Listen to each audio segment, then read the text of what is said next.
नमस्कार दोस्तों, स्वागत है आप सभी का आपके अपने इस यूट्यूब चैनल बाय एमडी धीवर पर। सो दोस्तों, आज का जो हमारा क्लास होने वाला है वो क्लास नंबर 7वां होने वाला है। और आज की क्लास का जो हमारा विषय रहने वाला है वो हिंदी भाषा रहने वाला है।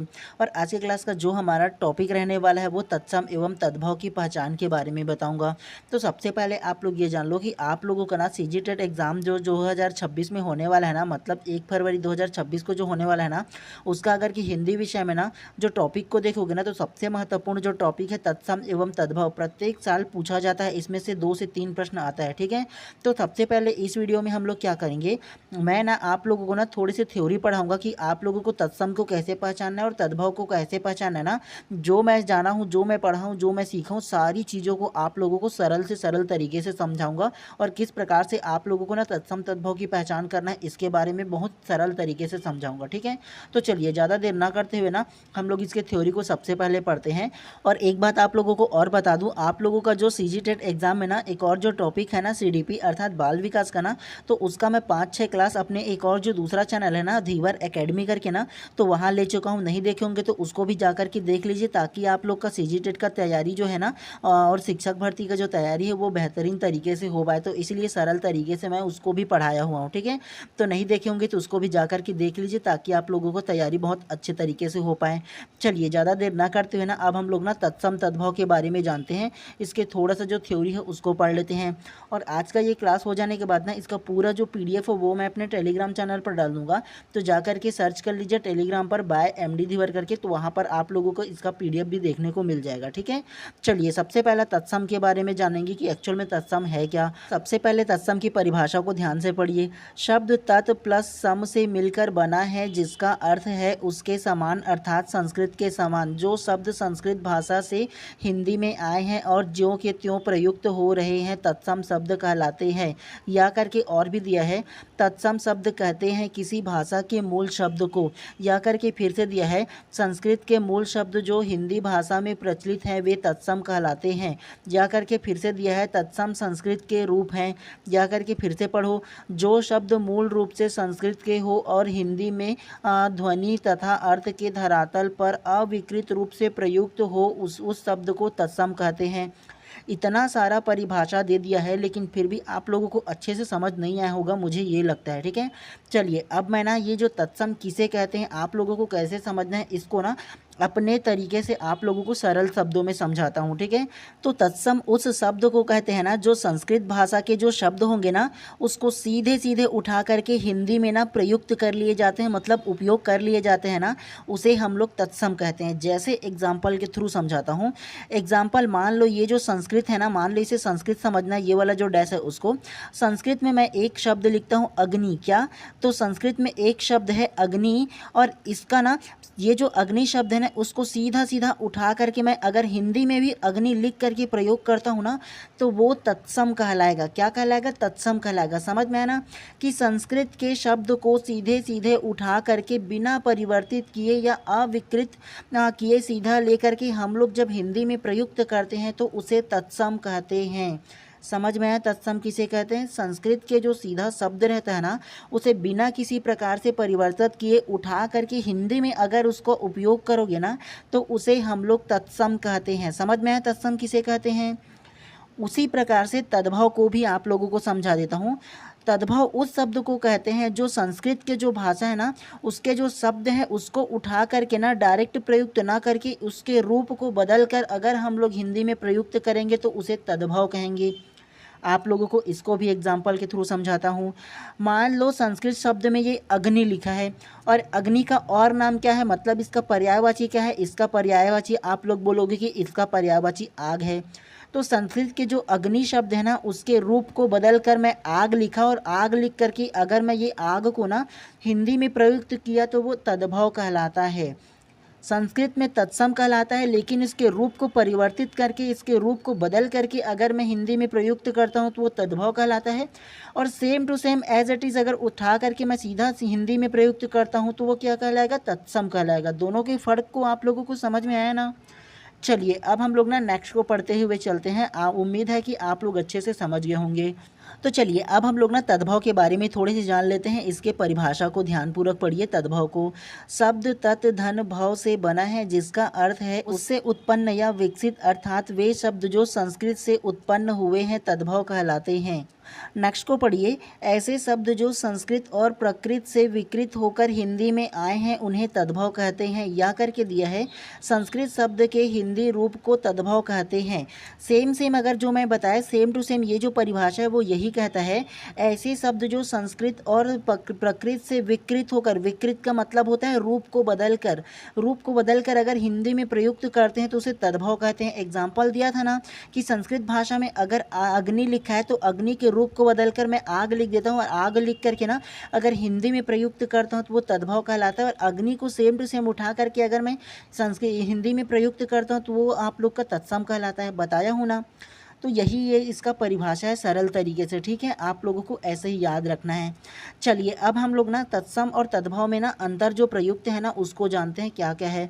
सबसे पहले तत्सम के बारे में जानेंगे, फिर तद्भव के बारे में जानेंगे कंपैरिजन के थ्रू, ठीक है। सबसे फर्स्ट को पढ़ो, इसके अंत में छ वर्ण आता है। सेकंड को पढ़ो, इसके रूप में छ के स्थान पर ख या छ वर्ण आ जाता है। दूसरा को पढ़ो, इसमें स्रा का उपयोग होता है। दूसरा, इसमें स्रा के स्थान पर श का प्रयोग होता है। तीसरा को पढ़ो, इसमें व का प्रयोग होता है। तद्भव में पढ़ो, तद्भव रूप में व ब में परिवर्तन हो जाता है। चौथा को पढ़ो, श व श वर्ण का अधिक प्रयोग होता है। चौथा, इसमें सा का प्रयोग होता है।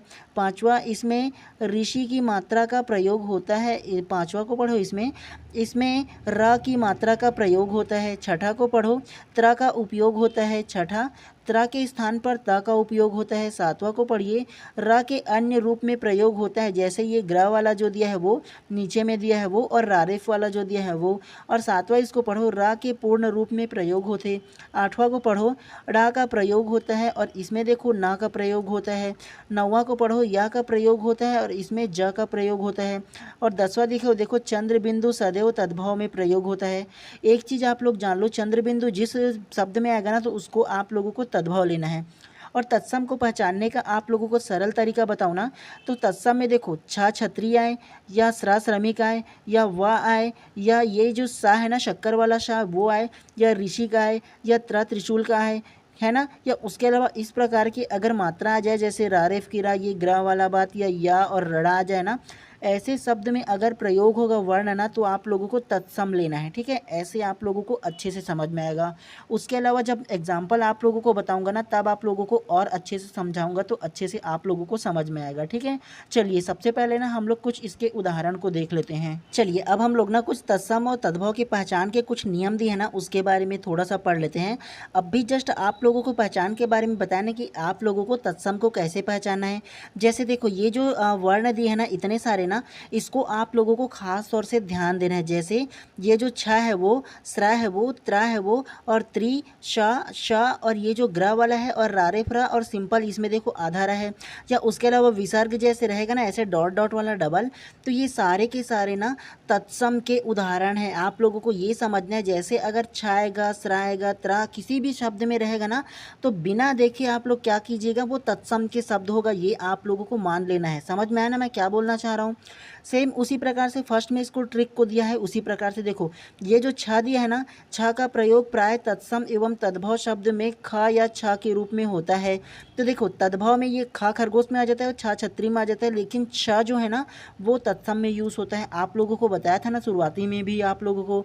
तो चलिए सबसे पहले आप लोगों को ना पढ़ने का तरीका आप लोगों को क्या होना चाहिए, आप लोगों को केवल एक चीज़ को समझना है, तत्सम को, ठीक है। और ये जो तद्भव रूप है ना उसे आप लोग ना चाहो ना तो पढ़ोगे ना, आप लोग जो बुक ले होंगे ना तो उसमें इसको बंद कर लेना, मतलब इसको आप लोगों को नहीं देखना है, केवल तत्सम रूप को देखना है, ठीक है। जैसे आप लोगों को तत्सम को पहचानने का तरीका देखो, ये जो पक्ष लिखा है ना इसमें देखो छ छतरी वाला जो है ना, ये जो छ है इसका मतलब क्या होगा, तत्सम होगा। चक्षु इसमें भी छ है, देखो जितने भी इसमें शब्द शब्द है सारे के सारे में देखो छ का यूज़ किया गया है। परीक्षा, क्षत्रिय, आलक्ष्य, ये सारे के सारे छ का यूज़ है ना। छ का मतलब आप लोग तत्सम ले लेना। समझ में आ गया ना मैं क्या बोलना चाह रहा हूँ। उसी प्रकार से एक बार आप लोग देख के पढ़ना, उसके बाद बिना देखे पढ़ना। जैसे पक्ष का पंख होगा, चक्षु का चक होगा, भिक्षा का भीख होगा, पक्षी का पंक्षी होगा, लाक्षा का लाख होगा, अक्षर का अक्षर हो जाएगा और आलक्ष्य का आलक होगा, क्षत्रिय का खत्री होगा, परीक्षा का परख होगा और कुक्षु का कोख होगा। ऐसे आप लोगों को एक लाइन सरसरी निगाहों से पढ़ना है। दूसरा बार में इसे बिना देखे आप लोगों को केवल तत्सम को देख करके तद्भव को आप लोगों को पढ़ना है, ठीक है। चलिए दूसरा ट्रिक के बारे में जानते हैं। ये देखो इसमें भी त्रा दिया है ना। त्रा को जिस शब्द में आप लोग देखोगे ना तो उसको समझना कि वो तत्सम है और उसका जो तद्भव रूप होगा ना वो त्रा की जगह ता का उपयोग किया जाएगा, ठीक है। जहाँ ता होगा उसको तद्भव लेना और त्रा होगा उसको तत्सम लेना। जैसे तत्सम शब्द में दिया है, देखो जितने भी इसमें शब्द देखोगे उसमें त्रा का उपयोग किया गया है। ये जो त्रा है ना उसका उपयोग किया गया सारे के सारे शब्दों में। देखो सबसे पहला चित्रकार का क्या होगा, चितेर होगा।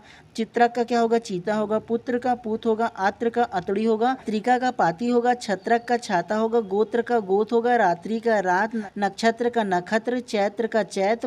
पत्र का पत्ता और छत्र का छत होगा। तो ऐसे आप लोगों को ना एक बार ना सरसरी ही निगाहों से आप लोगों को पढ़ना है और आप लोगों को ना तत्सम तद्भव की पहचान तो लगभग हो गई होगी, ये मुझे यकीन है आप लोगों के ऊपर, है ना। चलिए अब हम लोग ना ट्रिक तीसरा को देखते हैं।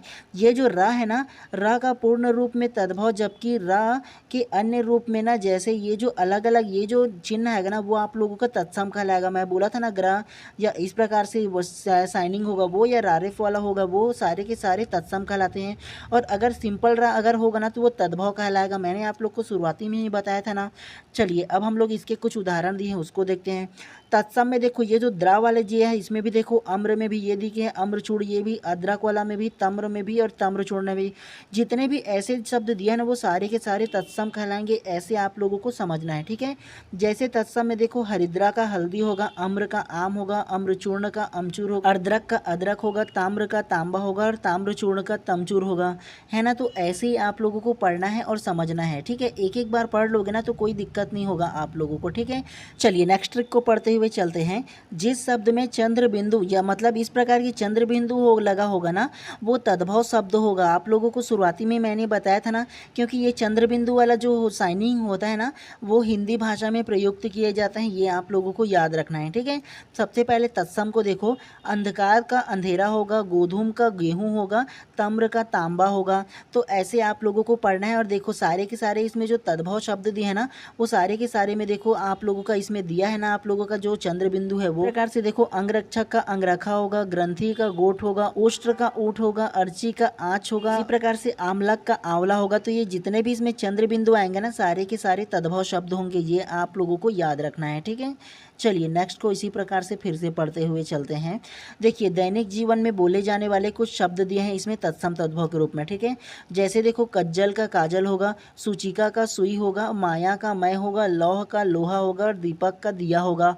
ऐसे आप लोगों को समझना है। कुछ अलग सा वर्ड होगा तत्सम में, ठीक है। आप लोगों को केवल इतना ही पढ़ना है। तत्सम और तद्भव में कुछ विशेष एकदम इसमें नहीं है, ठीक है। चलिए प्रश्न क्रमांक फर्स्ट को ध्यान से पढ़ते हैं। उससे पहले आप सभी लोगों के लिए एक महत्वपूर्ण सूचना है, ध्यानपूर्वक सुनिएगा।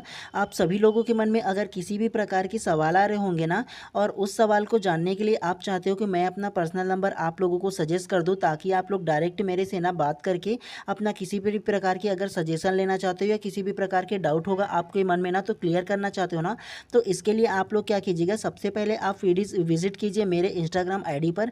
वहाँ पर सर्च कीजिए बाय MD धीवर करके, वहाँ पर आप लोगों को मेरा आईडी मिल जाएगा और वहाँ पर आप लोग कमेंट करके बोलिएगा कि सर आप अपना ना नंबर सेंड कीजिए बोल करके। तो सबसे पहले ना मैं अपना जो फ़ोनपे का नंबर है उसे आप लोगों को सेंड कर दूंगा और उसमें आप लोगों को केवल 200 रुपये आप लोगों को फ़ोनपे करना है। और उसके बाद ना मैं अपना जो पर्सनल नंबर है आप लोगों को दे दूंगा। तो किसी भी टाइम किसी भी वक्त कभी भी आप लोग ना मेरे से डायरेक्टली फ़ोन करके बात कर सकते हो। और आप लोगों को किसी भी प्रकार की अगर सजेशन चाहिए, सलाह चाहिए, अगर किसी भी प्रकार की अगर डाउट हो आपके मन में ना तो डायरेक्ट मेरे से बात करके आप लोग पूछ सकते हो, ठीक है। जिसको विशेष आवश्यकता होगा उनके लिए है, लेना चाहो तो ले सकते हो, अदरवाइज कोई दिक्कत नहीं है। और इसको मैं फ्री ऑफ कॉस्ट में इसलिए आप लोगों को नहीं दे रहा हूँ क्योंकि हर कोई ना छोटी छोटी बात के लिए फ़ोन करेगा, तो इसीलिए ना मैं ये रिक्वायरमेंट रखा हूँ। और वैसे भी 200 रुपये कोई ज़्यादा बड़ी बात नहीं है, अगर लेना चाहो तो आराम से ले सकते हो। और अगर सीजीटेट या शिक्षक भर्ती की भी तैयारी करोगे ना तो वैसे भी 8 से 10 हज़ार तो आप लोगों का जो फीस लेते हैं वो भी दिया जाता है, तो ये तो यार आप लोग का 5% भी नहीं है। चलिए प्रश्न क्रमांक फर्स्ट को ध्यान से पढ़िए। तत्सम शब्द कहते हैं ऑप्शन ए संस्कृत के शब्द को, ऑप्शन बी उर्दू के शब्द को, ऑप्शन सी हिंदी के शब्द को, या ऑप्शन डी उपयुक्त में से कोई नहीं। तो क्या इसका आंसर हो सकता है, बताइए सबसे पहले आप। तो प्रश्न क्रमांक 1 का जो करेक्ट आंसर है ना वो आप लोगों का ऑप्शन नंबर ए संस्कृत के शब्द को करेक्ट हो जाएगा। कैसे? तत्सम शब्द कहते हैं, तो तत्सम शब्द जो है ना वो संस्कृत शब्द को कहते हैं। मैंने आप लोगों को फर्स्ट में ही थ्योरी में बताया था ना कि एक आप लोगों का जो संस्कृत का जो भाषा होगा ना उसमें अगर कहीं मैं अग्नि को लिख दूँ और अग्नि को मैं ना सीधा सीधा ना परिवर्तित करके सेम ये जो शब्द है उसको उठा करके अगर मैं हिंदी में प्रयुक्त करता हूँ तो वो आप लोगों का तत्सम का शब्द कहलाता है। मैंने आप लोग को फर्स्ट में बताया था ना। और ये जो अग्नि शब्द संस्कृत का है ना, अगर इसके रूप को परिवर्तित कर दूं, मतलब इसे आग अगर कहीं लिख करके ना मैं अगर कहीं हिंदी में यूज़ करता हूं ना तो वो तद्भव कहलाता है। दोनों के डिफरेंस को आप लोगों को फर्स्ट में ही समझाया था ना। तो तत्सम शब्द किसे कहते हैं? तो तत्सम शब्द जो है ना वो संस्कृत शब्द को तत्सम कहते हैं। तो ये बात आप लोगों को याद रखना है, अक्सर ऐसे प्रश्न पूछे जाते हैं। ठीक है, तो इस प्रकार से प्रश्न क्रमांक फर्स्ट का जो करेक्ट आंसर है ऑप्शन नंबर ए जो है करेक्ट हो जाएगा। चलिए नेक्स्ट प्रश्न को इसी प्रकार से फिर से पढ़ते हुए चलते हैं। चलिए प्रश्न क्रमांक 2 को ध्यान से पढ़िए। तत्सम कौन सा रूप है? ऑप्शन ए संस्कृत रूप, ऑप्शन बी हिंदी रूप, ऑप्शन सी उर्दू रूप, या ऑप्शन डी उपयुक्त में से कोई नहीं। तो क्या इसका आंसर हो सकता है? तो प्रश्न क्रमांक 2 का जो करेक्ट आंसर है वो आप लोगों को ऑप्शन नंबर ही संस्कृत रूप करेक्ट हो जाएगा। तत्सम कौन सा रूप है? तो तत्सम अब भी आप लोगों को बताया ना जी, संस्कृत के शब्द को ही तत्सम कहते हैं, तो संस्कृत के जो रूप है उसे तत्सम रूप कहेंगे, है ना। तो इस प्रकार से प्रश्न क्रमांक 2 का जो करेक्ट आंसर है ऑप्शन नंबर ए जो है करेक्ट हो जाएगा। चलिए नेक्स्ट प्रश्न को इसी प्रकार से फिर से पढ़ते हुए चलते हैं। चलिए प्रश्न क्रमांक 3 को ध्यान से पढ़िए। हिंदी में प्रयुक्त संस्कृत शब्द कहलाते हैं। ऑप्शन ए तत्सम शब्द, ऑप्शन बी तद्भव शब्द, ऑप्शन सी देशज शब्द, या ऑप्शन डी आगत शब्द। तो क्या इसका आंसर होगा, बताइए। तो प्रश्न क्रमांक 3 का जो करेक्ट आंसर है ना वो आप लोगों का ऑप्शन नंबर ही तत्सम शब्द ही करेक्ट हो जाएगा। कैसे? हिंदी में प्रयुक्त संस्कृत शब्द कहलाते हैं, तो हिंदी में जो प्रयुक्त संस्कृत शब्द होते हैं ना उसे संस्कृत तत्सम शब्द कहते हैं। ये बात आप लोगों को याद रखना है। तो इस प्रकार से प्रश्न क्रमांक 3 का जो करेक्ट आंसर है ऑप्शन नंबर ए जो है करेक्ट हो जाएगा। अब तक के तीनों जो प्रश्न पढ़े हो ना सारे के सारे जो प्रश्न है ना लगभग सिमिलर है, किसी भी प्रकार की अंतर इसमें नहीं है। ठीक है, चलिए प्रश्न क्रमांक 4 को ध्यान से पढ़िए। तत्सम शब्दों का मूल स्रोत क्या है? ऑप्शन ए अपभ्रंश, ऑप्शन बी प्राकृत, ऑप्शन सी पाली, या ऑप्शन डी संस्कृत। तो क्या इसका आंसर होगा, बताइए सबसे पहले आप। तो प्रश्न क्रमांक 4 का जो करेक्ट आंसर है ना वो आप लोगों का option number D Sanskrit correct हो जाएगा। कैसे? तत्सम शब्द का मूल स्रोत क्या है? तो तत्सम शब्द का जो मूल स्रोत है वो संस्कृत शब्द ही न हो जाएगा। जी हाँ, अभी जस्ट आप लोगों को 1 2 3 तीनों प्रश्न में आप लोगों को समझाया था ना। प्रश्न घुमा करके दे रहे हैं लेकिन जो प्रश्न का जो लेवल है वो सेम टू सेम है। ठीक है, सेम प्रश्न है 1 से लेकर के 4 तक की जो प्रश्न है वो। ठीक है, तो तत्सम शब्द का जो मूल स्रोत है वो संस्कृत हो जाएगा। ठीक है, तो इस प्रकार से प्रश्न क्रमांक 4 का जो करेक्ट आंसर होगा ऑप्शन नंबर डी जो है करेक्ट हो जाएगा।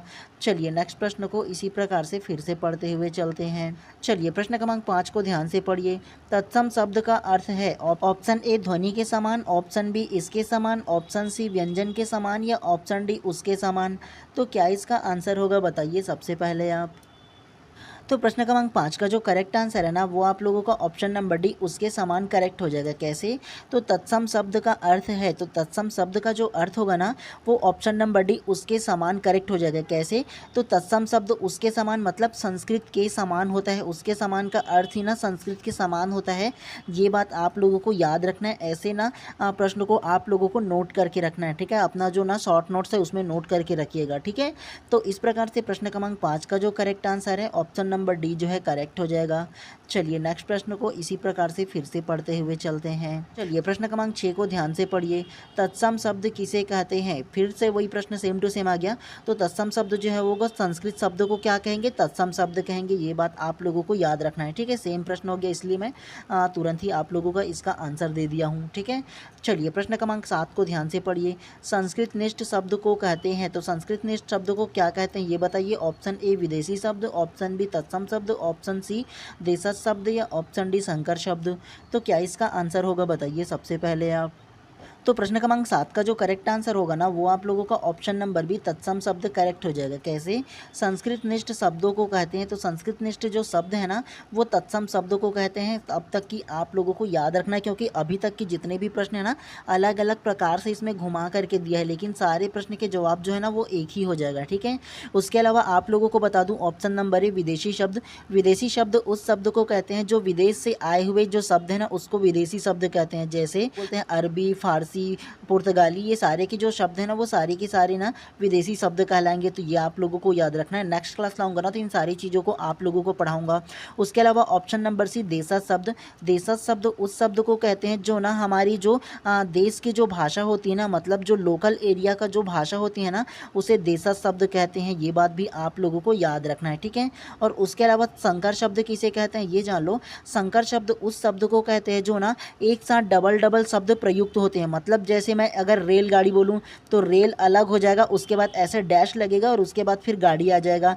तो ये जो रेलगाड़ी जो लिखा होगा ना वो आप लोगों का संकर शब्द के अंतर्गत आ जाएगा। जैसे इसमें डैश लगेगा ना वो सारे के सारे रेलगाड़ी आ जाएगा। ठीक है, तो ये बात आप लोगों को याद रखना है। जो एक साथ प्रयुक्त होना तो ऐसे शब्द संकर शब्द कहलाते हैं। मतलब जो अलग अलग शब्द को मिलाकर एक शब्द बनता है ना वो संकर शब्द कहलाता है। ये भी आप लोगों को याद रखना है। ठीक है, चलिए नेक्स्ट प्रश्न को इसी प्रकार से पढ़ते हुए चलते हैं। प्रश्न क्रमांक 8 को ध्यान से पढ़िए। जो शब्द मूल रूप से संस्कृत के हो और हिंदी में ध्वनि तथा अर्थ के धरातल पर अविकृत रूप में प्रयुक्त होते हो वे कहलाते हैं। ऑप्शन ए तत्सम, ऑप्शन बी तद्भव, ऑप्शन सी देशज या ऑप्शन डी शंकर। तो क्या इसका आंसर हो सकता है बताइए सबसे पहले आप। तो प्रश्न क्रमांक 8 का जो करेक्ट आंसर है ना वो आप लोगों का ऑप्शन नंबर ए तत्सम करेक्ट हो जाएगा। कैसे? जो शब्द मूल रूप से संस्कृत के हो और हिंदी में ध्वनि तथा अर्थ के धरातल पर अविकृत रूप में प्रयुक्त होते हैं वे कहलाते हैं। अविकृत रूप में मतलब बिना अपने रूप को बदले हुए, जस के तस अगर प्रयुक्त होते हैं ना तो उसे क्या कहेंगे? तत्सम ही ना कहेंगे। जी हाँ, मैंने आप लोगों को थ्योरी में समझाया था ना कि अगर कोई शब्द है जो संस्कृत के शब्द हो उसे बिना किसी प्रकार के परिवर्तन करे, बिना अविकृत करे, डायरेक्ट हम लोग अगर हिंदी में यूज़ करेंगे तो वो हम लोग का तत्सम कहलाता है। आप लोगों को बताया था ना थ्योरी में ही। तो इस प्रकार से प्रश्न क्रमांक 8 का जो करेक्ट आंसर है ना ऑप्शन नंबर ए तत्सम शब्द करेक्ट हो जाएगा आप लोगों का। चलिए नेक्स्ट प्रश्न को इसी प्रकार से फिर से पढ़ते हुए चलते हैं। चलिए प्रश्न क्रमांक 9 को ध्यान से पढ़िए। तद्भव शब्द किससे बनते हैं? ऑप्शन ए खड़ी बोली से, ऑप्शन बी भोजपुरी से, ऑप्शन सी टकसाली से या ऑप्शन डी संस्कृत से। तो क्या इसका आंसर होगा बताइए सबसे पहले आप। प्रश्न क्रमांक 9 का जो करेक्ट आंसर है ना वो आप लोगों का ऑप्शन नंबर डी संस्कृत से करेक्ट हो जाएगा। कैसे? तद्भव शब्द किससे बनते हैं? तो तद्भव जो शब्द है वो संस्कृत से ही ना बनते हैं जी। कैसे? तो मैंने आप लोगों को थ्योरी में ही बताया था ना कि संस्कृत में मैं एक शब्द अगर लिख दूं क्या, तो संस्कृत में एक शब्द लिख देता हूं क्या, अग्नि लिख देता हूं। और ये जो अग्नि जो शब्द है वो संस्कृत के शब्द है, और इसका अगर मुझे तद्भव बनाना है तो इसका मैं पर्यायवाची लिखूंगा नहीं जी। अग्नि का पर्यायवाची क्या होगा? आग हो जाएगा। तो ये संस्कृत से ही ना मेरा पर्यायवाची शब्द मतलब तद्भव शब्द बना है। ये जो आग है वो तद्भव हो जाएगा और ये जो अग्नि है वो तत्सम ही रहेगा। तो संस्कृत के शब्द से ही मेरा जो तद्भव शब्द है वो निर्माण हुआ है ना। तो इसमें भी प्रश्न में यही कहा है तद्भव शब्द किससे बनते हैं, तो संस्कृत शब्द से ही ना बनेंगे। जी हैं, तो इस प्रकार से प्रश्न क्रमांक 9 का जो करेक्ट आंसर है ऑप्शन नंबर डी जो है करेक्ट हो जाएगा। चलिए नेक्स्ट प्रश्न को फिर से इसी प्रकार से पढ़ते हुए चलते हैं। चलिए प्रश्न क्रमांक 10 को ध्यान से पढ़िए। तत्सम शब्द किसे कहते हैं? ऑप्शन ए उर्दू शब्द को, ऑप्शन बी हिंदी शब्द को, ऑप्शन सी फारसी शब्द को या ऑप्शन डी संस्कृत शब्द को। तब तो आप लोगों को इसका आंसर भी पता है कि ये जो ऑप्शन नंबर डी है ना संस्कृत शब्द को उसे तत्सम शब्द कहते हैं। क्योंकि आप लोगों को मैंने फर्स्ट में ही बताया था ना कई प्रश्न ऐसे हैं जो ना घुमा घुमा करके देते हैं लेकिन इसका आंसर सेम ही रहता है। ठीक है, चलिए नेक्स्ट प्रश्न को फिर से पढ़ते हुए चलते हैं। चलिए प्रश्न क्रमांक 11 को ध्यान से पढ़िए। संस्कृत के मूल शब्द जो हिंदी भाषा में प्रचलित हैं वे कहलाते हैं। ऑप्शन ए तद्भव, ऑप्शन बी विदेशी, ऑप्शन सी तत्सम शब्द या ऑप्शन डी देशज शब्द। तो क्या इसका आंसर होगा बताइए। ये भी तो सरल है आप लोगों के लिए। तो प्रश्न क्रमांक 11 का जो करेक्ट आंसर है ना ऑप्शन नंबर सी जो है करेक्ट हो जाएगा तत्सम शब्द। संस्कृत के मूल शब्द जो हिंदी भाषा में प्रचलित हैं वे कहलाते हैं, तो तत्सम शब्द ही ना कहलाते हैं जी। जो हिंदी में जो प्रयुक्त होते हैं और उसका जो मूल शब्द होता है वो संस्कृत ना होते हैं। कई प्रकार से आप लोगों का जो आंसर आ रहा है ना वो सेम टू सेम आ रहा है। ठीक है, मेरा मकसद ये है कि अलग अलग प्रकार से जो आप लोगों को समझाया गया ना, आप लोगों को अच्छे से समझ में आए सारे प्रश्नों को। ठीक है, चलिए प्रश्न क्रमांक 12 को ध्यान से पढ़िए। ऐसे शब्द जो संस्कृत और प्रकृत से विकृत होकर हिंदी में आए हैं उन्हें कहते हैं। ऑप्शन ए तत्सम, ऑप्शन बी देशज, ऑप्शन सी विदेशी या ऑप्शन डी तद्भव या ऑप्शन ई इनमें से कोई नहीं। तो क्या इसका आंसर होगा बताइए सबसे पहले आप। तो प्रश्न क्रमांक 12 का जो करेक्ट आंसर है ना वो आप लोगों का ऑप्शन नंबर डी तद्भव शब्द करेक्ट हो जाएगा। कैसे? ऐसे शब्द जो संस्कृत और प्रकृत से विकृत होकर हिंदी में आए हैं उन्हें कहते हैं। विकृत होकर मतलब यह है कि अपना रूप को बदल करके हिंदी में प्रयुक्त हुए हैं उन्हें कहते हैं, तो तद्भव ही ना कहेंगे जी। मैंने आप लोग को कई बार समझाना है, अगर संस्कृत का कोई शब्द है उसका शब्द को अगर उसके रूप को बदल कर अगर हम लोग हिंदी में प्रयुक्त करते हैं तो उसे क्या कहते हैं बताया था ना, उसे हिंदी में प्रयुक्त होने वाले शब्द तद्भव ही ना कहते हैं। जी हाँ, तो इस प्रकार से प्रश्न क्रमांक 12 का जो करेक्ट आंसर है ऑप्शन नंबर डी तद्भव शब्द करेक्ट हो जाएगा। चलिए नेक्स्ट प्रश्न को इसी प्रकार से फिर से पढ़ते हुए चलते हैं। चलिए प्रश्न क्रमांक 13 को ध्यान से पढ़िए। तत्सम शब्द कहते हैं, तो तत्सम शब्द तो जी हम लोग का जो संस्कृत शब्द है उसे ही कहते हैं। आप लोग एक बार में इसका जवाब दे दोगे। तो तत्सम शब्द किसे कहेंगे? संस्कृत शब्द को तत्सम शब्द कहेंगे। ठीक है, चलिए नेक्स्ट प्रश्न को फिर से पढ़ते हुए चलते हैं। चलिए प्रश्न क्रमांक 14 को ध्यान से पढ़िए। किसी भाषा के मूल शब्द को कहते हैं। ऑप्शन ए तत्सम शब्द, ऑप्शन बी देसी शब्द, ऑप्शन सी तद्भव शब्द या ऑप्शन डी विदेशी शब्द। तो क्या इसका आंसर होगा बताइए सबसे पहले आप। प्रश्न क्रमांक 14 का जो करेक्ट आंसर है ना वो आप लोगों का ऑप्शन नंबर है तत्सम शब्द करेक्ट हो जाएगा। कैसे? किसी भाषा के मूल शब्द को कहते हैं, तो किसी भाषा के जो मूल शब्द है ना उसे तत्सम शब्द ही ना कहते हैं जी। संस्कृत में जो मूल इसका शब्द है उसे संस्कृत के शब्द को क्या कहते हैं? तत्सम ही शब्द ना कहते हैं। जी हाँ, कई बार आप लोगों को बताया हूँ ना मैं आप लोगों को, और इसका जो रूप परिवर्तित होकर के आ जाएगा उसे तद्भव शब्द कहेंगे, है ना। तो इस प्रकार से प्रश्न क्रमांक 14 का जो करेक्ट आंसर है ऑप्शन नंबर ए जो है करेक्ट हो जाएगा। चलिए नेक्स्ट प्रश्न को इसी प्रकार से फिर से पढ़ते हुए चलते हैं। चलिए प्रश्न क्रमांक 15 को ध्यान से पढ़िए। हिंदी शब्द भंडार का शब्द कारज निम्नलिखित में किस भेद के अंतर्गत शामिल है? ऑप्शन ए तत्सम शब्द, ऑप्शन बी तद्भव शब्द, ऑप्शन सी अर्ध तत्सम शब्द या ऑप्शन डी संकर शब्द। तो क्या इसका आंसर हो सकता है बताइए सबसे पहले आप। तो प्रश्न क्रमांक 15 का जो करेक्ट आंसर है ना वो आप लोगों का ऑप्शन नंबर सी अर्ध तत्सम शब्द करेक्ट हो जाएगा। कैसे? तो हिंदी शब्द भंडार का शब्द कारज निम्नलिखित में से किस भेद के अंतर्गत शामिल है? तो ये जो कारज शब्द जो है ना वो अर्ध तत्सम के अंतर्गत आता है, ये बात आप लोगों को याद रखना है। और अपना जो नोटबुक है ना उसमें आप लोगों को नोट करके रखना है, ये जो कारज शब्द है वो अर्ध तत्सम में आता है।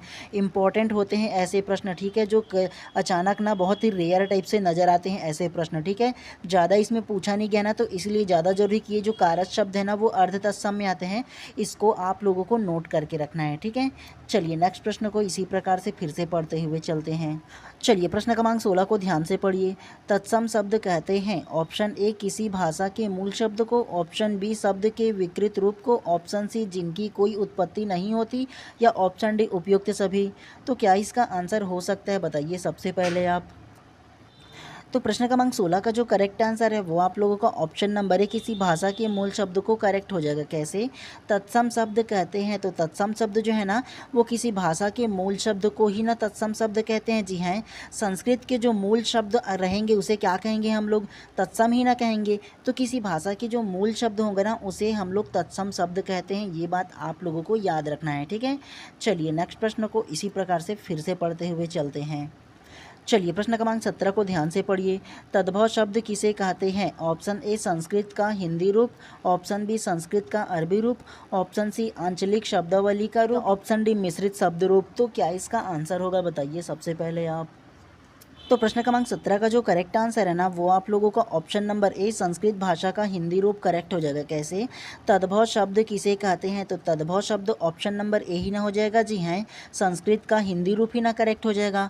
मैंने आप लोगों को कई बार एग्जाम्पल में आप लोग को समझाया ना कि यहाँ ये जो गोलाकार है उसे आप लोग संस्कृत भाषा मानिए, और संस्कृत भाषा में एक शब्द मैं लिख देता हूँ अग्नि। क्या लिख देता हूँ? तो एक शब्द लिख देता हूँ अग्नि, और ये जो अग्नि को अगर मैं इसके रूप को परिवर्तित करके मैं आग लिख देता हूँ क्या, तो आग लिखने के बाद अगर मैं इसको हिंदी भाषा में उपयोग करता हूँ तो ये तद्भव कहलाएगा।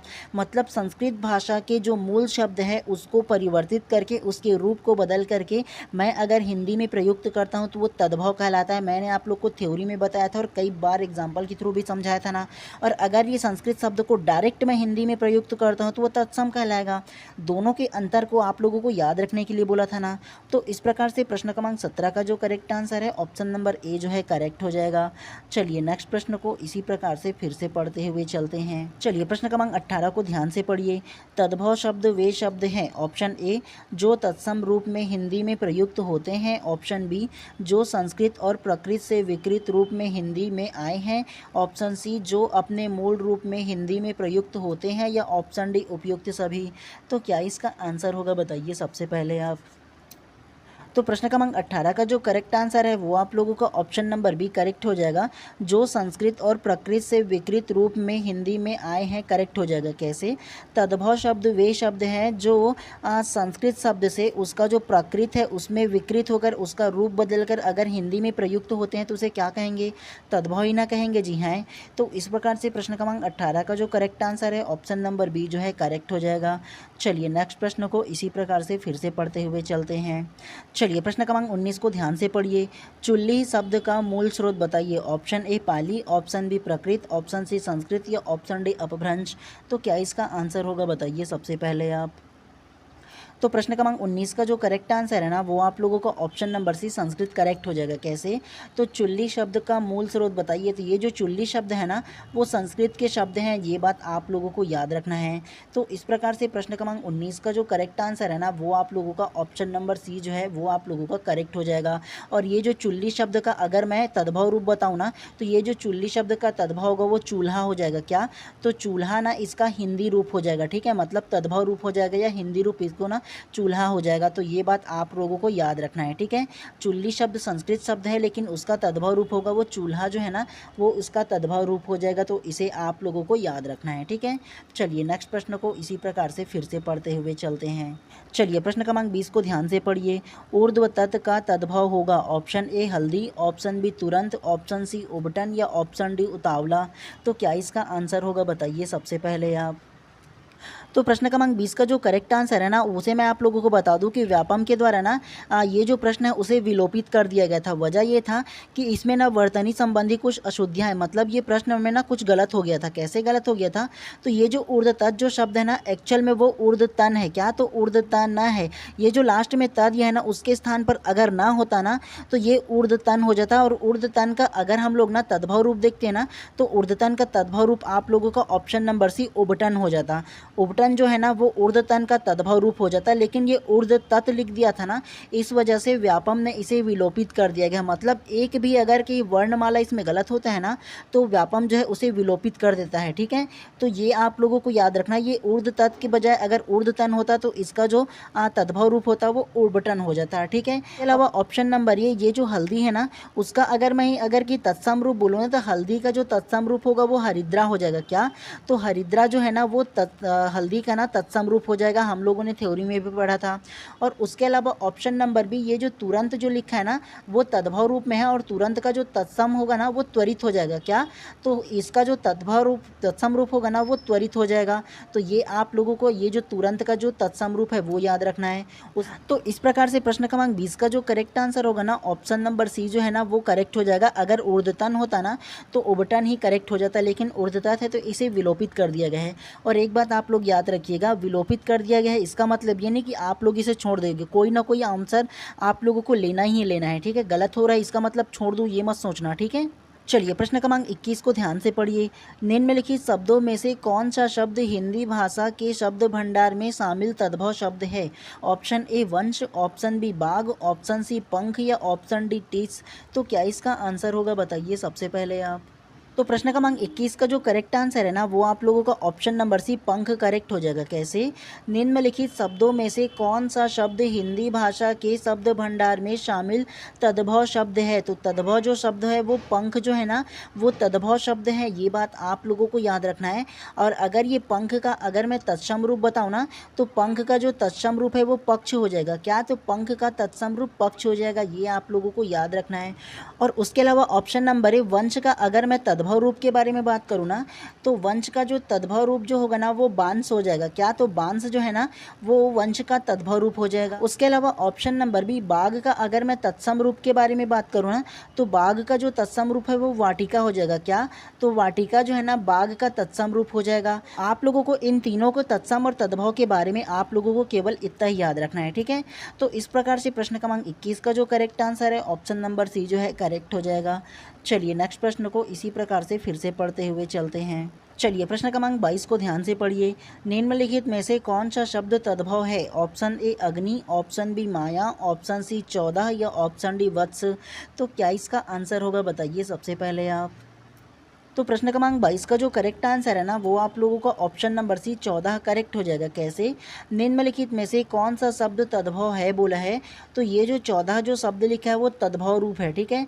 और अगर मैं ये जो 14 है ना उसका अगर तत्सम रूप बताऊँ ना तो ये जो 14 है उसका तत्सम रूप चतुर्दशा हो जाएगा। आप लोगों ने संस्कृत में 1 2 की गिनती भी पढ़ा होगा ना, क्या होगा इसका? तो चतुर्दशा हो जाएगा आप लोगों का, ठीक है। तो ये बात आप लोगों को याद रखना है। और उसके अलावा ना बाकी सब के बारे में और देखें ना तो ये ऑप्शन नंबर है अग्नि। अग्नि को तो कई बार इसके तद्भव रूप को बताया हो ना, तो अग्नि का जो तद्भव रूप है वो आग हो जाएगा। क्या? तो आग इसका तद्भव रूप हो जाएगा। उसके अलावा ऑप्शन नंबर बी मया का अगर मैं ना तद्भव रूप बताऊँ ना तो मया का जो तद्भव रूप होगा वो मैं हो जाएगा। क्या? तो मया का तद्भव रूप मैं हो जाएगा। और उसके अलावा ऑप्शन नंबर डी ये जो वत्स लिखा है ना तो इसका तद्भव रूप क्या होगा? तो वत्स का जो तद्भव रूप होगा वो बच्चा हो जाएगा। क्या? तो वत्स का तद्भव रूप बच्चा हो जाएगा। तो इन सारे को आप लोगों को याद रखना है, ठीक है। तो इस प्रकार से प्रश्न क्रमांक 22 का जो करेक्ट आंसर है ऑप्शन नंबर सी जो है करेक्ट हो जाएगा। चलिए नेक्स्ट प्रश्न को इसी प्रकार से फिर से पढ़ते हुए चलते हैं। चलिए प्रश्न क्रमांक 23 को ध्यान से पढ़िए। इनमें से कौन सा शब्द तद्भव नहीं है? Option A Lakshman, option B मुँह, ऑप्शन सी धरती या ऑप्शन डी दल। तो क्या इसका आंसर होगा बताइए सबसे पहले आप। तो प्रश्न क्रमांक 23 का जो करेक्ट आंसर है ना ऑप्शन नंबर ए जो है करेक्ट हो जाएगा लक्ष्मण। कैसे? इनमें से कौन सा शब्द तद्भव नहीं है, मतलब तत्सम पूछा है जी। तो ये जो ऑप्शन नंबर ए लक्ष्मण है ना वो आप लोगों का तत्सम शब्द हो जाएगा, तद्भव नहीं है। बाकी सब ये जो मुँह लिखा है, ये जो दल लिखा है, ये धरती लिखा है ना, सारे के सारे तद्भव रूप है। लेकिन ये जो ऑप्शन नंबर ए लक्ष्मण है ना वो तत्सम रूप हो जाएगा, तद्भव रूप नहीं है। ये बात आप लोगों को याद रखना है। तो इस प्रकार से प्रश्न क्रमांक 23 का जो करेक्ट आंसर है ऑप्शन नंबर ए जो है आप लोगों का करेक्ट हो जाएगा। चलिए नेक्स्ट प्रश्न को इसी प्रकार से पढ़ते हुए चलते हैं। चलिए प्रश्न क्रमांक 24 को ध्यान से पढ़िए। निम्नलिखित में से तत्सम तद्भव का गलत जोड़ा कौन सा है? ऑप्शन ए स्वामी साईं, ऑप्शन बी कर्ण कान, ऑप्शन सी आज्ञा आन या ऑप्शन डी इनमें से कोई नहीं। तो क्या इसका आंसर हो सकता है बताइए सबसे पहले आप। तो प्रश्न क्रमांक 24 का जो करेक्ट आंसर है ना वो आप लोगों का ऑप्शन नंबर डी इनमें से कोई नहीं करेक्ट हो जाएगा। कैसे? तो इसमें से पूछा है कि निम्नलिखित तत्सम तद्भव का गलत जोड़ा पूछा है, इसमें गलत जो है उसको पूछा है। तो इसमें गलत कोई भी नहीं है। जैसे ऑप्शन नंबर ए को देखो, स्वामी का साईं हो जाएगा, कर्ण का कान हो जाएगा और आज्ञा का आन हो जाएगा। ये तत्सम रूप है और ये जो उसका तद्भव रूप है सारे के सारे करेक्ट है। तो कोई भी इसमें गलत नहीं है। तो ऑप्शन नंबर डी इनमें से कोई नहीं ही करेक्ट हो जाएगा, ठीक है। कभी कभी ऐसे ऑप्शन भी इसमें ना करेक्ट होता है, तो आप लोगों को ध्यान से पढ़ते हुए चलना है, ठीक है। तो इस प्रकार से प्रश्न क्रमांक 24 का जो करेक्ट आंसर होगा ना ऑप्शन नंबर डी जो है करेक्ट हो जाएगा। चलिए आज की क्लास के अंतिम प्रश्न को ध्यानपूर्वक पढ़ते हुए चलिएगा। चलिए प्रश्न क्रमांक 25 को ध्यान से पढ़िए। पर्यक शब्द का तद्भव शब्द है। ऑप्शन ए पलंग, ऑप्शन बी पालकी, ऑप्शन सी पर्यटक या ऑप्शन डी उपयुक्त सभी। तो क्या इसका आंसर होगा बताइए सबसे पहले आप। तो प्रश्न क्रमांक 25 का जो करेक्ट आंसर है ना वो आप लोगों का ऑप्शन नंबर है पलंग करेक्ट हो जाएगा। कैसे? पर्यक शब्द का तद्भव रूप है, तो पर्यक जो शब्द है ना उसका जो तद्भव रूप होगा वो आप लोगों का ऑप्शन नंबर ए पलंग करेक्ट हो जाएगा। तो इस प्रकार से प्रश्न क्रमांक 25 का जो करेक्ट आंसर है ना ऑप्शन नंबर ए जो है आप लोगों का करेक्ट हो जाएगा। तो चलिए आज की क्लास को यहीं पर समाप्त करते हैं। और अगर आप लोग चैनल पे नए होंगे तो चैनल को पहले सब्सक्राइब कर देना और बेल आइकन को दबा देना, ताकि इसी प्रकार से जब भी मैं क्लास लेकर आऊँ सबसे पहले आप लोगों को प्रॉपर टाइम पे नोटिफिकेशन मिल पाए। तो इसीलिए ज़्यादा ज़रूरी है कि आप चैनल को सब्सक्राइब कर दो, ठीक है। इसी प्रकार की मैं हमेशा आप लोगों को क्लास लाता रहूँ। चलिए मिलते हैं नेक्स्ट क्लास में।